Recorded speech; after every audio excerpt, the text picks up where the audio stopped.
I gave my dad his money back in front of his other kids and told him he was no longer welcome at my graduation. My dad always made it super clear that I was his least favorite kid. When I was 8, my mom left and he got stuck raising me. That's when he met Rebecca and her 2 kids, Tyler and Jess. He moved us all in together, and suddenly I went from being his only child to being the unwanted baggage. Tyler was perfect at everything. Football captain, straight A's, full scholarship to state. Jess was daddy's little princess who could do no wrong. Meanwhile, I was just the kid who reminded him of his first marriage failure. Every family dinner was Tyler talking about his latest achievements. While Dad beamed like he'd won the lottery, Jess would show him her art projects and he'd hang them on the fridge with little heart magnets. When I brought home my honor roll certificate sophomore year, he glanced at it for 2 seconds and said, "Good job, sport," without even looking up from his phone. The worst part was how he'd introduce us to people. "This is my son, Tyler. He's going to state on a football scholarship, and my daughter, Jess. She's so artistic." Then he'd pause and add, "Oh, and this is Jake. Just Jake." Like I was some random kid who happened to live there. Money was always tight, but somehow Tyler always got new cleats. And Jess got her art supplies. When I needed new shoes for cross country, Dad said the old ones had plenty of life left. They were held together with duct tape.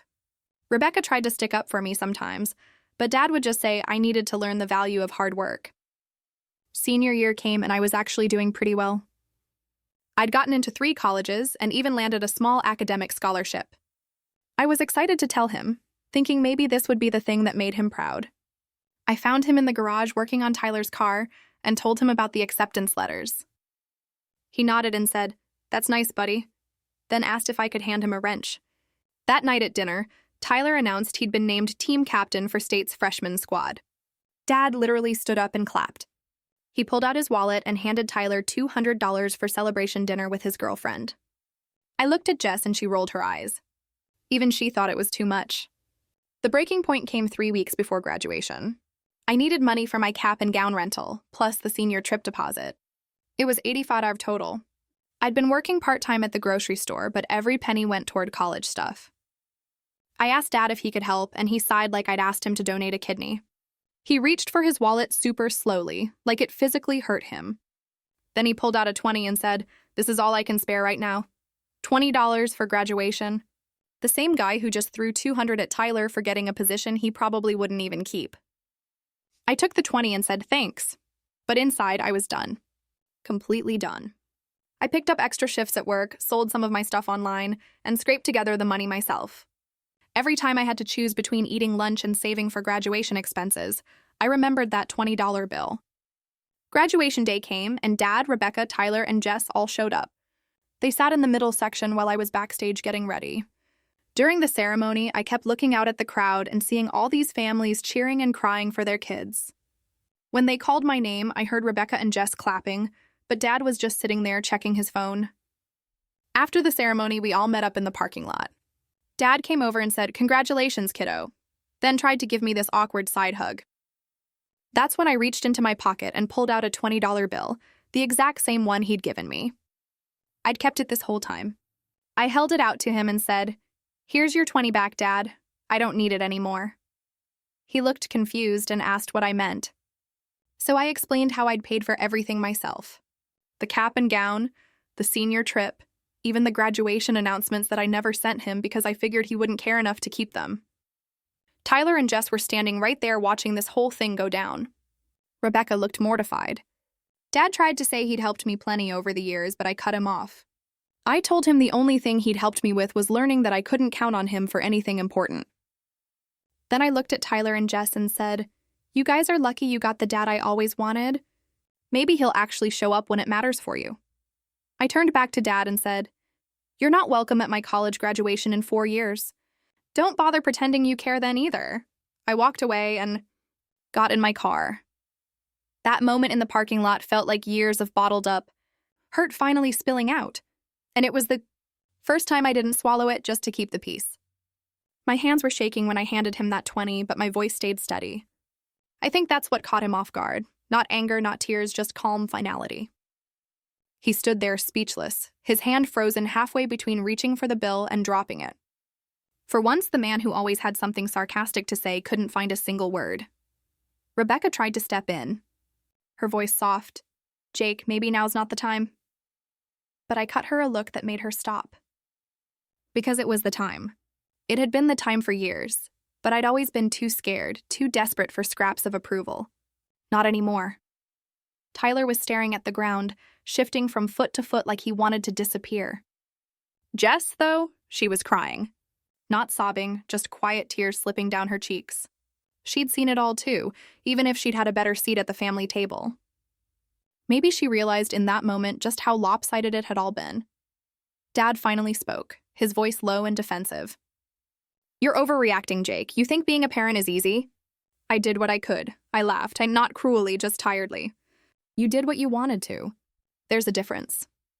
For years, I'd rehearsed what I'd say if I ever confronted him. I thought I'd yell or cry or ask him why I was never enough. But standing there in my graduation gown, diploma still in hand, I realized I didn't need answers.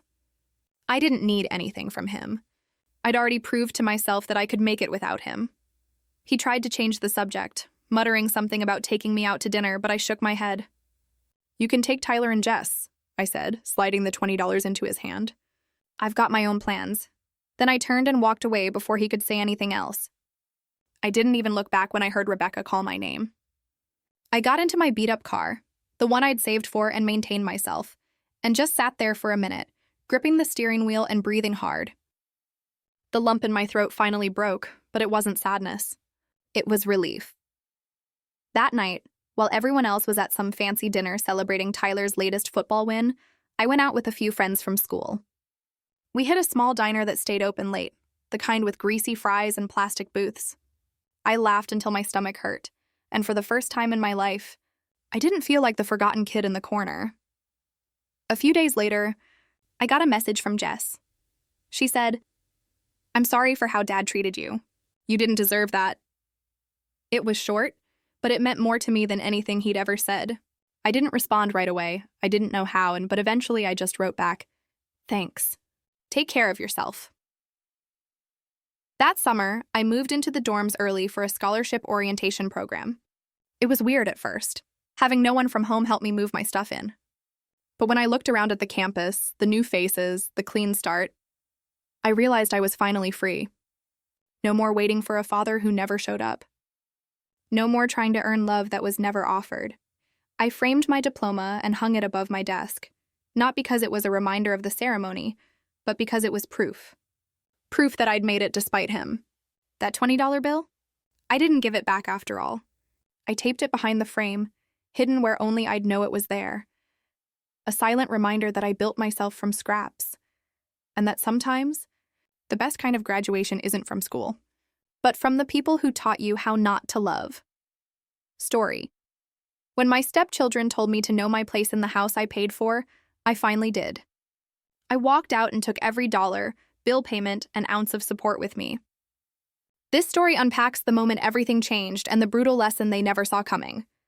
Chapter 1, You're Not Our Real Dad. It started on a Sunday, the kind of Sunday where the smell of coffee filled the kitchen, the morning light danced through the blinds, and I had naively believed I had built something resembling peace. I was flipping pancakes when my stepdaughter Eliza walked in with her arms crossed, followed closely by her brother Trey. They were both in their early 20s now, college-aged, loud, self-assured. Without looking up from her phone, Eliza said sharply, "You don't need to cook.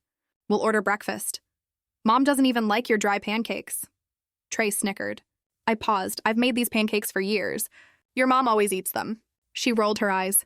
"She's just being polite." That sting sat heavy in my chest, but I let it go. I turned off the stove, wiped my hands, and sat down at the island counter. "Is something going on?" That's when Trey looked at me like I was the help. "You need to learn your place, Richard." "Excuse me, you're not our real dad," Eliza added coldly. "You're just the guy who pays for things." And frankly, if we're being honest, it's kind of pathetic. The silence was instant and violent. I looked at them. These two children I had helped raise since they were 6 and 8. I paid for their private schools, their braces, their camps, every Christmas, birthday, and scraped knee. I sat through dance recital and baseball games. I was there when their real father was off in Cancun, finding himself. Now I was being told I was a glorified ATM with no say. I clenched my jaw.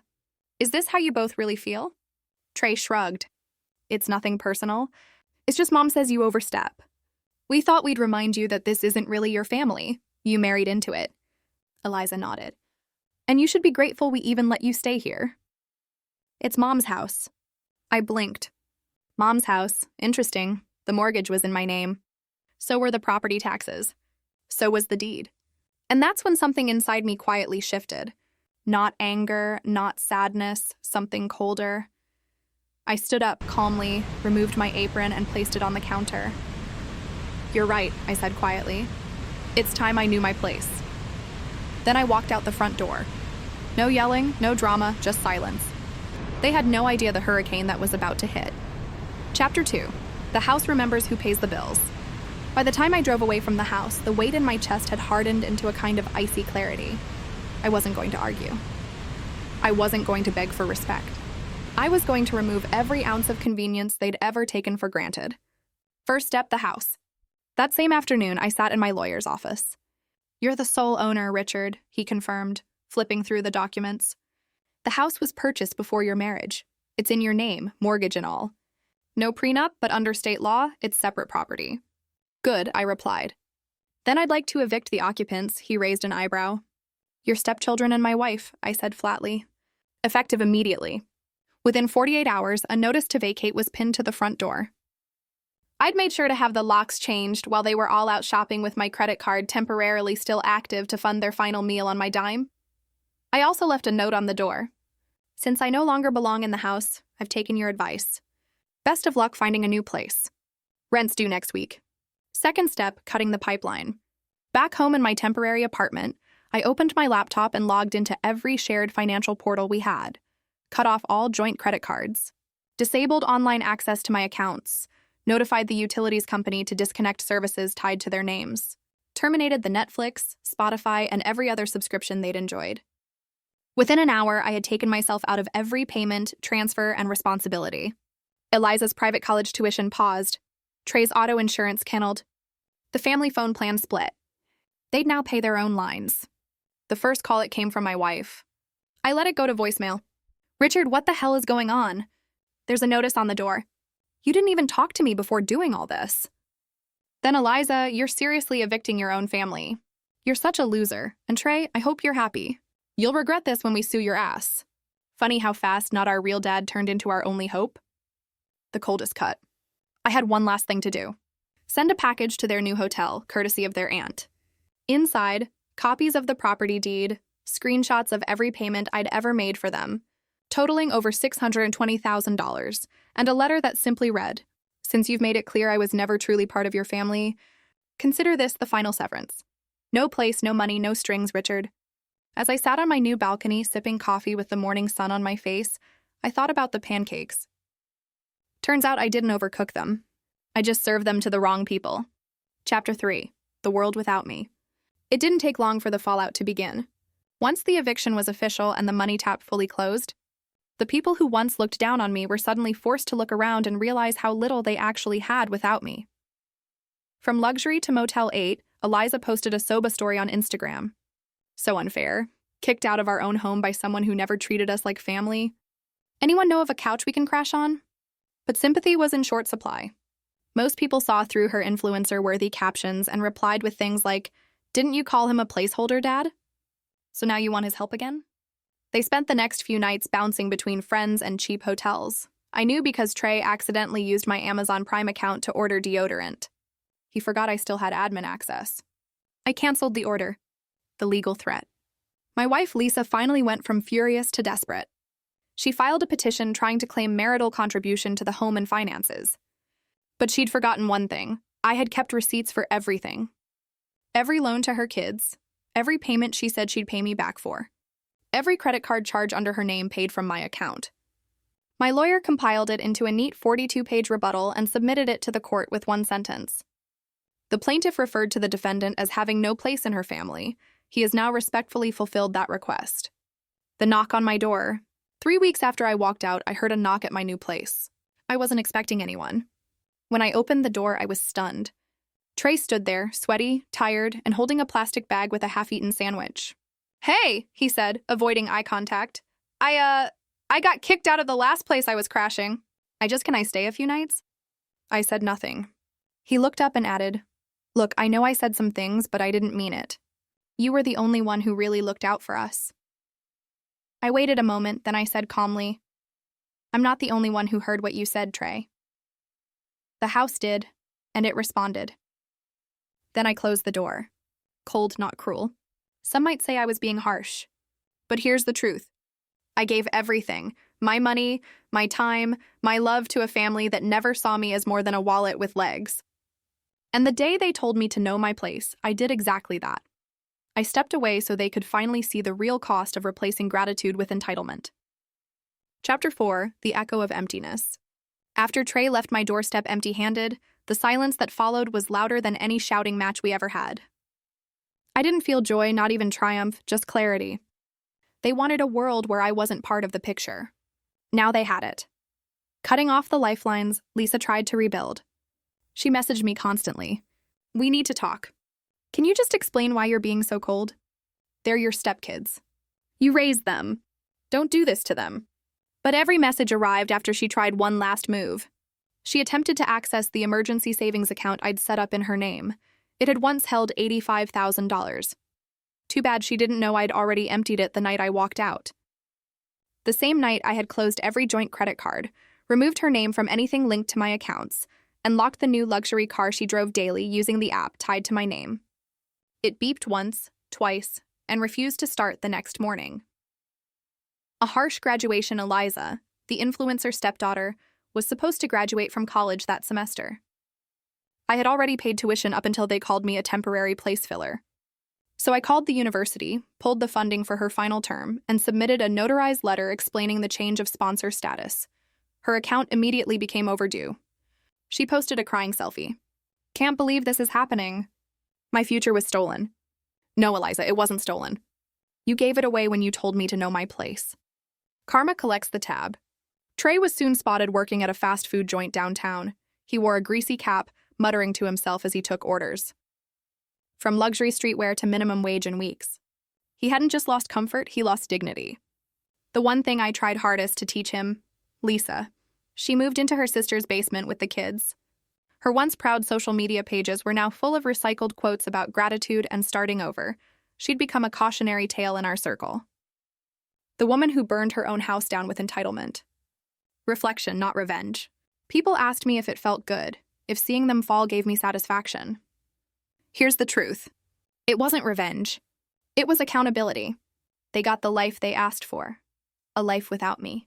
And when the scaffolding I had built for them collapsed, they finally understood. It wasn't just money I gave. It was structure. It was peace. It was love. But I can't give those things to people who believe they're entitled to them without giving me respect in return. Chapter 5, The Letter They Never Expected. Weeks passed. I settled into a quiet, minimalist apartment not far from the city. Just me, peace, and a strong French press that brewed better coffee than any chaos-filled kitchen ever could. I didn't speak about what happened. Not to my friends, not to my coworkers, not even to my siblings. I didn't need to explain myself, but then one morning I received a letter, handwritten, no return address. The handwriting, Lisa's, a note from rock bottom. I don't expect you to forgive me. I realize now how blind I was to what you provided. Not just money, but stability, grace, and love. The kids miss you, even if they're too proud to say it. I was trying to impress everyone, to seem strong, but now I just feel foolish. Please, can we talk, Lisa? I folded the letter neatly, set it down beside my coffee, and smiled. Not out of satisfaction, but out of closure. One final visit. 2 days later, I drove to the old house. Yes, the one I had paid off completely. It was already listed for sale. The garden I once kept pristine was overgrown, the windows smudged. The porch sagged like it hadn't been swept in months. When Lisa opened the door, she looked tired. Not in a dramatic, weepy way, but like a woman who had been running on pride alone and had finally run out of fuel. I spoke calmly. This house will sell below value in this market. But I'm not here to argue over that. I came to say, you don't need to apologize again.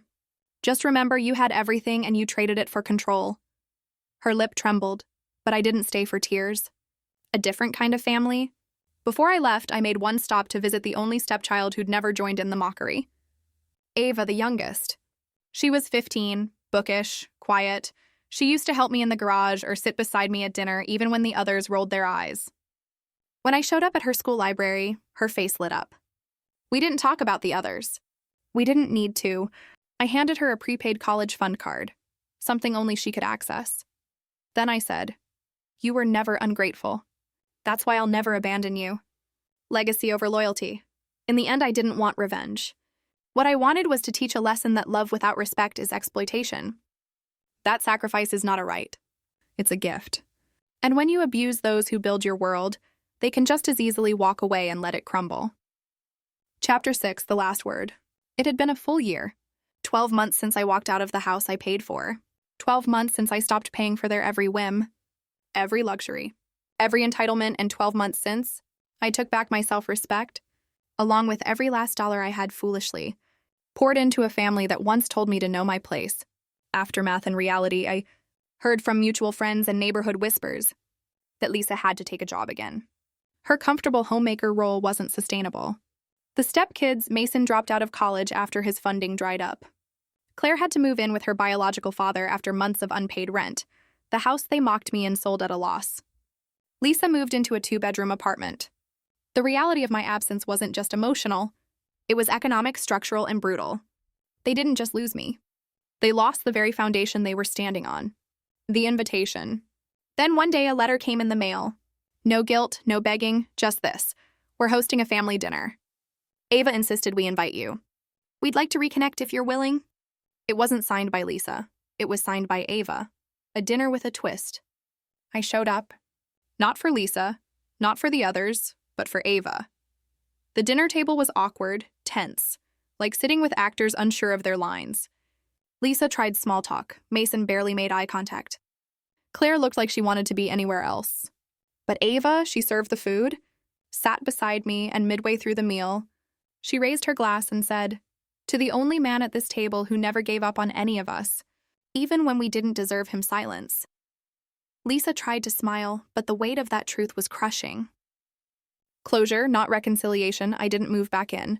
I didn't resume support, but I did one thing. I stayed in touch with Ava. Monthly lunches, college advice, career coaching. As for the others, they were free to rebuild their lives. But never again with my sacrifice as their crutch. Final lesson. You can give your all to people who say you're replaceable, but the moment you leave, the world you built for them begins to collapse. And when they ask to come back, don't do it for them. Do it for the one or two who always saw your worth, even in silence. Epilogue. Lisa sent one more letter years later. It simply read, "You were never the step anything. You were the father they needed. I just didn't realize it until it was too late." She was right. But some lessons come too late to matter. Was this revenge perfectly justified? Or should the storm have raged harder? Drop your verdict below.